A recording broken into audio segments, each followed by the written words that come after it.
Hello বন্ধুরা, আসসালামু আলাইকুম। তোমরা সবাই কেমন আছো? আশা করছি ভালো আছো। রাইসা অ্যান্ড উই করলি চালু করো, চালু করো।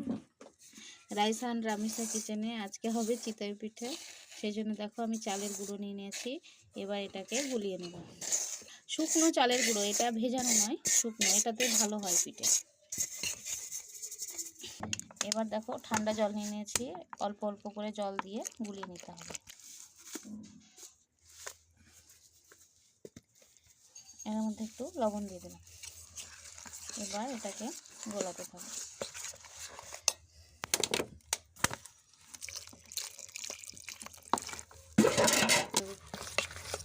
অল্প অল্প করে জল দিয়ে ব্যাটারটা তৈরি করে নিতে হবে। দেখুন আমি কিভাবে তৈরি করছি ব্যাটারটা।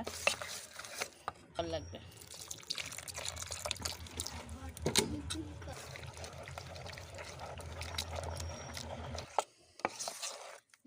দেখুন গোলাটা এইভাবে হবে।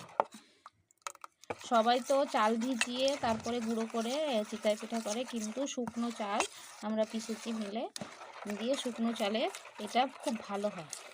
দেখো আজকে আমরা মাটির চুলোয় মাটির তাওয়াতে পিঠাটা বানাবো। মাটির তাওয়াতে পিঠাটা খুব ভালো হয়। তাওয়া গরম হয়ে গেছে, এবার দিয়ে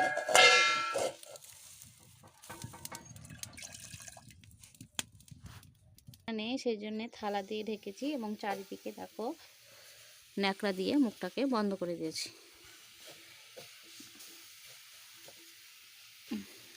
এটা প্রথম তো সেজন্য ফুলেনি ভালো, কিন্তু খুব সুন্দর হয়েছে। এ দেখো পেছন দিকটা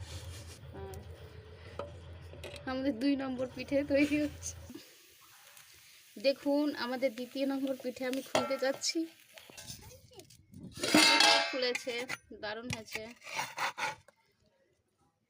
বন্ধুরা। কেমন নরম আর তুলতুলে সফট পিঠেটা হয়েছে, খুব সুন্দর।